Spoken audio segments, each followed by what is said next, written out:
Hello guys, कैसे हो आप लोग। आई एम कुमार मधुकर और आप देख रहे हैं के एम लर्निंग चैनल। और आज मैं आपके सामने नए लेसन को लेके आया हूं और उस नए लेसन में जो टॉपिक कवर हुआ है बहुत ही रेलिवेंट एंड इम्पॉर्टेंट टॉपिक है, असहयोग आंदोलन। तो आप लोगों ने पढ़ा भी होगा और उसी के रिगार्डिंग एंड उसी टॉपिक पे इम्पॉर्टेंट फैक्ट्स आपके सामने प्रेजेंट कर रहा हूँ बिहार माई ड्रीम प्लेलिस्ट के अंतर्गत। अगर आप लोग मेंस की तैयारी कर रहे हैं तो मैं आप लोगों को बता दूं कि अभी 1857 के मूवमेंट के ऊपर भी मैंने एक लेसन बनाया था, बहुत ही ब्यूटीफुल्ली प्रेजेंट करने का कोशिश किया, मेरा कोशिश रहता है, करेक्ट।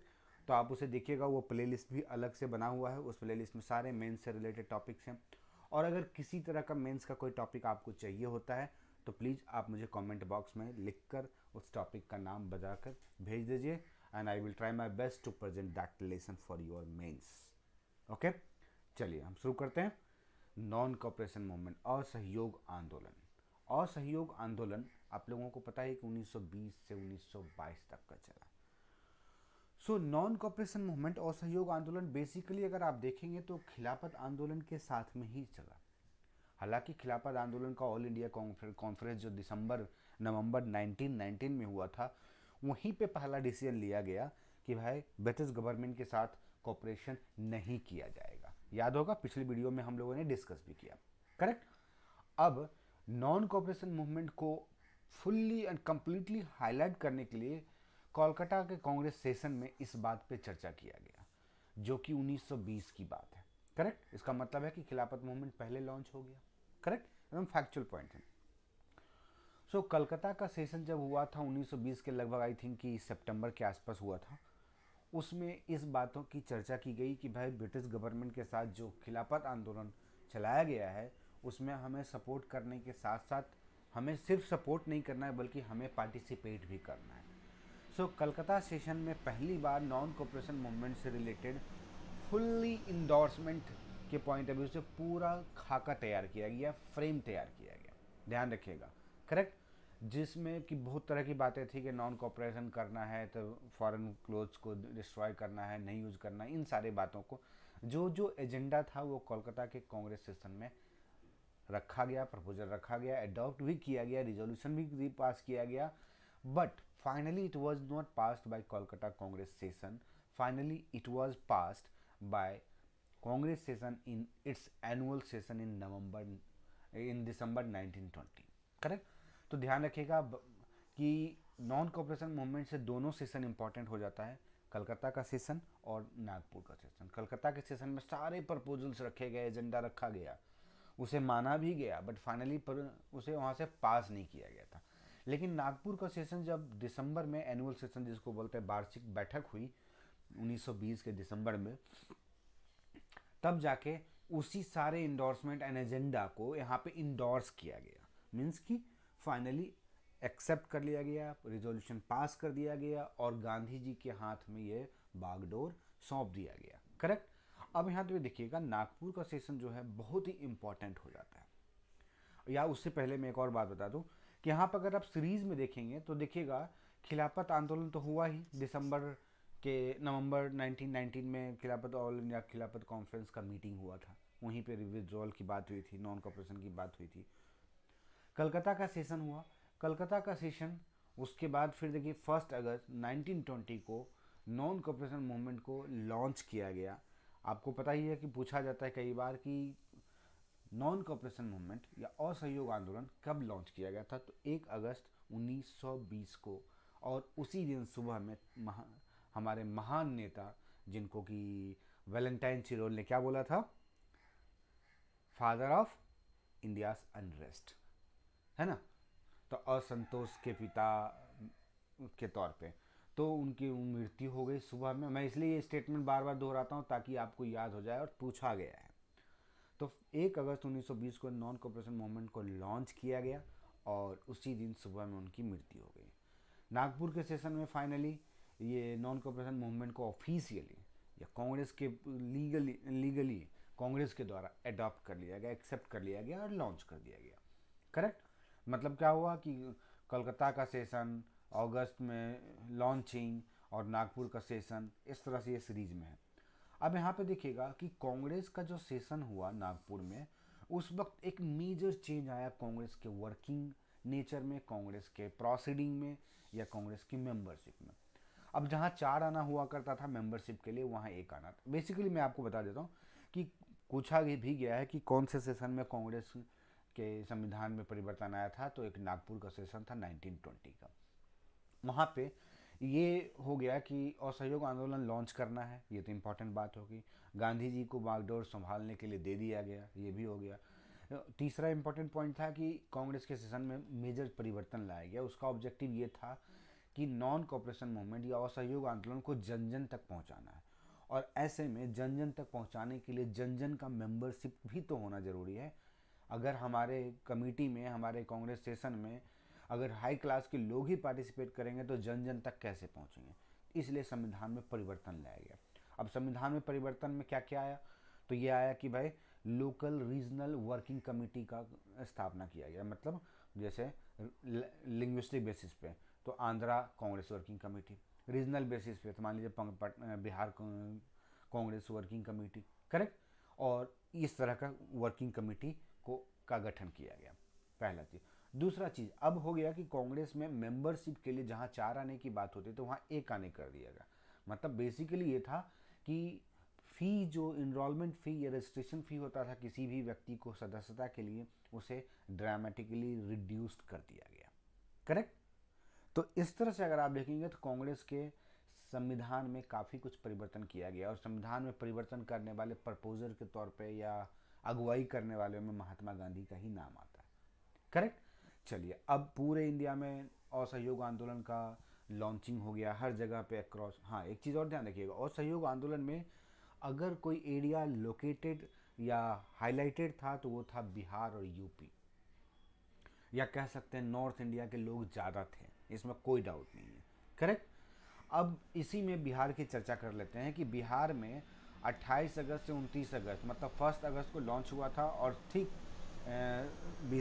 27 दिन के बाद 28 और 29 अगस्त 1920 को राजेंद्र प्रसाद के नेतृत्व में एक बैठक हुआ बिहार प्रांतीय सभा की, जिसमें असहयोग आंदोलन को लॉन्च करने का या इसमें भाग लेने की बात की गई। इस असहयोग आंदोलन के प्रस्ताव के लिए दरभंगा के धरणीधर, जो आप लोग नाम पढ़े हैं कई बार, धरणीधर ने ये प्रपोजल रखा कि भाई असहयोग आंदोलन में हम लोगों को भी शामिल होना चाहिए, और असहयोग आंदोलन में जो एजेंडा कांग्रेस के द्वारा रखा गया है उस सारे एजेंडा को हमें भी अपनाना चाहिए। ये एक प्रपोजल के तौर पे है ना। उसके बाद समर्थक के तौर पे मुंगेर के शाह मोहम्मद जुबैर, ध्यान रखिएगा जिसे किसान आंदोलन में भी शाह मोहम्मद जुबैर का नाम आता है ना। तो मुंगेर के शाह मोहम्मद जुबैर, पटना के गुलाम इमाम और मोतिहारी के गोरख प्रसाद, ये तीनों सब समर्थक के तौर पे खड़े हुए। तीनों का नाम सेकेंडर के तौर पे आता है, समर्थक के तौर पे, करेक्ट। तो बिहार प्रांतीय सभा में राजेंद्र प्रसाद की अध्यक्षता में, नेतृत्व में असहयोग आंदोलन को बिहार में भी लॉन्च करने के लिए ये राजीनामा या रिजोल्यूशन पास किया गया। अब देखिए, इस आंदोलन में बिहार के बहुत सारे ऐसे नेता थे जो कि नॉन कॉपरेशन मूवमेंट के दरमियान काफ़ी एक्टिव थे। उन सारे लोगों का मैं नाम आपके सामने प्रेजेंट कर रहा हूँ क्योंकि पूछा जाता है। मजरूल हक, है ना, राजेंद्र प्रसाद, ब्रिज किशोर प्रसाद, राइट, ये सब के सब जो नेता थे इस नॉन कॉपरेशन या असहयोग आंदोलन के समर्थन में, और जो कि आने वाले विधानसभा या यहाँ जो लेजिस्लेटिव इलेक्शन होने वाला था उसमें जाने वाले थे, उन्होंने अपना नाम वापस ले लिया, मतलब असहयोग आंदोलन का सपोर्ट किया। कुछ ऐसे भी लोग थे जो कि पूरे इलेक्शन को ही, है ना, क्या बोलते हैं इसको, बहिष्कार किया। और साथ में बहुत कुछ ऐसे भी थे जो एडवोकेट होते थे लेकिन अब कोर्ट का भी बहिष्कार करना शुरू कर दिया, करेक्ट। कुछ लोग ऐसे थे जो ऑफिशियली वर्क कर रहे थे तो वो अपना ऑफिस का वर्क का भी बहिष्कार कर दिया।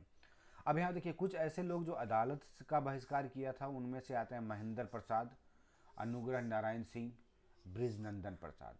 महेंद्र प्रसाद, अनुग्रह नारायण सिंह और ब्रिजनंदन प्रसाद, ये ऐसे लोग थे जो अदालत से अपना नाम लौटा लिए, या कह सकते हैं अदालत के क्रियाकलाप या कार्यकलाप बोलते हैं ना, कार्यकलाप या कार्य से अपना बहिष्कार शो किया, करेक्ट। अब यहाँ पे बिहार के रेस्पेक्ट में ये देखिएगा, फिर जैसा कि मैं खिलाफत आंदोलन में बोला था, पटना एक मेजर सेंटर के तौर पे उभर कर आया था। हालांकि आप देखेंगे कि अगर पटना धरने धरने जैसे दरभंगा से धरने धरने प्रपोजल दिया था, तो नेचुरल है कि वो दरभंगा के थे तो यहाँ पे भी एसोसिएटेड। वहीं मोहम्मद जुबैर का नाम आता है जो कि मुंगेर से एसोसिएटेड थे, तो और उस वक्त मुंगेर ये पूरा एरिया था, लखीसराय भी। तो इसका मतलब ये था कि ये पूरा एरिया जो है मोहम्मद जुबैर के कंट्रोल में और लीडिंग के अंतर्गत नॉन कॉपरेशन मूवमेंट को आगे बढ़ाया गया। पटना तो एक सेंटर था ही, डॉक्टर राजेंद्र प्रसाद के अध्यक्षता में ये सारे रिजोल्यूशन लिए गए थे। करेक्ट।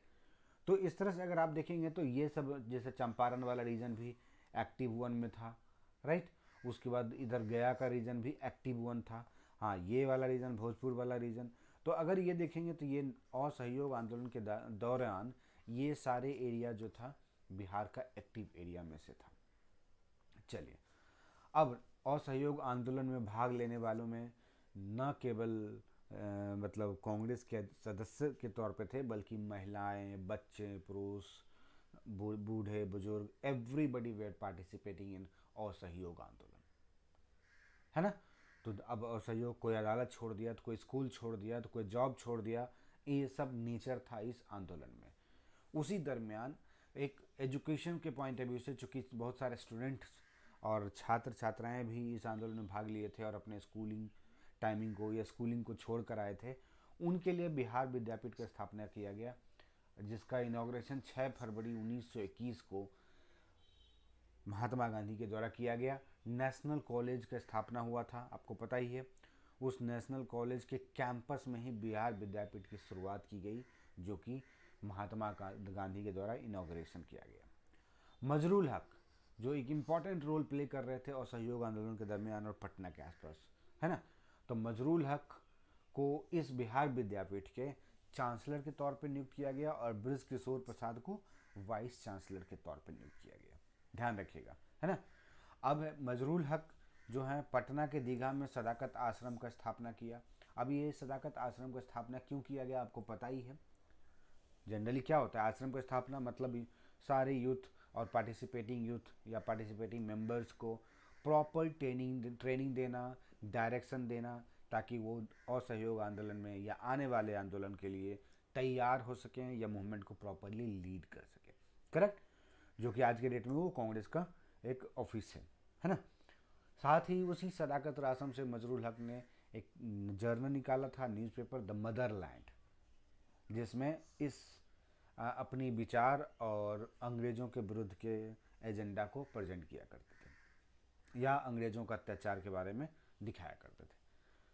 ठीक 1921 के समय में प्रिंस ऑफ वेल्स मुंबई पहुंचा। मुंबई में भी उसे काले झंडे और दुकान बंद हड़ताल के द्वारा स्वागत किया गया। फिर भी प्रिंस ऑफ वेल्स मानने वाले नहीं थे। वो पूरे इंडिया घूमते घूमते अलग अलग जगह पर गए, जिसमें से पटना जो है 22 दिसंबर 1921 को पटना पहुँचे और उनके स्वागत में सेम एक्टिविटी अपनाया गया। मतलब पूरा हड़ताल था, स्ट्राइक था, दुकान बंद था, जहाँ कहीं लोग दिखे भी तो उनके विरुद्ध सब एजिटेशन में, डेमोन्स्ट्रेशन में थे और काला झंडा या काला फ्लैग लगा के उनका स्वागत कर रहे थे। करेक्ट। तो इस तरह से अगर आप देखेंगे तो महाराष्ट्र का बेल्ट, यूपी का बेल्ट, बिहार का बेल्ट, या बिहार आज के डेट में झारखंड भी है ना।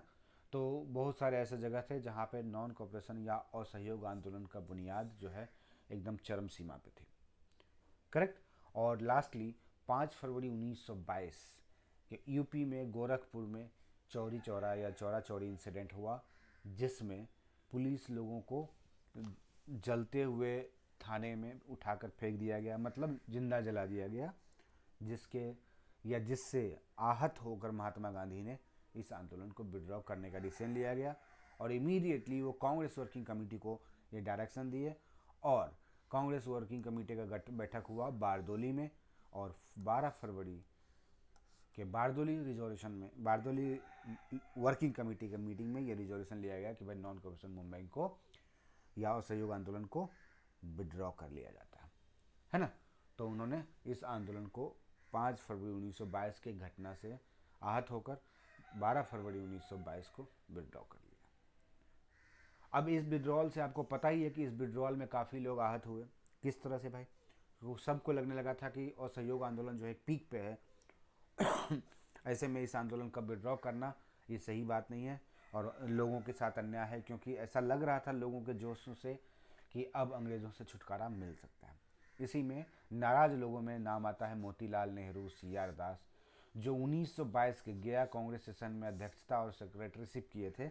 उन्होंने वहाँ से रिजाइन देके या छोड़कर नए पार्टी का स्थापना किया जिसका नाम था स्वराज पार्टी। 1922 के गया में हुआ था कांग्रेस सेशन, याद रखिएगा। और सी आर दास अध्यक्ष बने थे, मोतीलाल नेहरू सेक्रेटरी बने थे उस कांग्रेस सेशन में। और कांग्रेस सेशन के बारे में आप लोगों को तो बताइए कि मैंने बता भी दिया था बिहार में कौन कौन से कांग्रेस सेशन हुआ। 3 हुआ था, जो कि आज के डेट में 2 ही है, एक तो झारखंड। फिर भी तीनों का नाम याद रखिएगा, कौन अध्यक्षता किया है, किसने किया है। तो हमारा लेसन ऑलरेडी अपलोडेड है कांग्रेस सेशन के ऊपर, आप उसे एक बार ज़रूर देख लीजिएगा, एक रिवीजन के तौर पर ही। याद रखने की ज़रूरत नहीं, बस रिवीजन के तौर पर एक बार और दोबारा देखिएगा, आपको पता चल जाएगा, रिवीजन हो जाएगा। तो सी आर दास और मोतीलाल नेहरू के द्वारा एक नई पार्टी की स्थापना किया गया 1922 में, स्वराज पार्टी की स्थापना, जिसके अध्यक्ष के तौर पर सी आर दास का नाम आया, मोतीलाल नेहरू उसका सेक्रेटरी बने, है ना। और सत्यमूर्ति सरीखे, श्री कृष्ण सिंह, ये ऐसे लोग थे जो स्वराज पार्टी से एसोसिएट हुए पटना में, है ना। तो पटना में श्री कृष्ण सिंह का नाम आता है, जो कि स्वराज पार्टी से एसोसिएटेड थे। ओके, तो इस तरह से अगर आप देखेंगे तो असहयोग आंदोलन का गठन या असहयोग आंदोलन का चलना, खिलाफत आंदोलन के साथ में होना, है ना, फिर असहयोग आंदोलन का वापस लेना और स्वराज पार्टी की स्थापना, ये क्रमशः सीरीज में है। इन सारी घटनाओं को अगर स्टोरी के तौर पे आप रिकॉल करेंगे 5 मिनट बैठ के माइंड में, तो आपको सारी घटना याद आ जाएगा। और घटना याद होना मतलब है concept clear. Okay guys, so stay tune to KM Learning channel. और आप लोगों से मैं हमेशा बोलूँगा कि आप अपने स्टडी को कंटिन्यू कीजिए।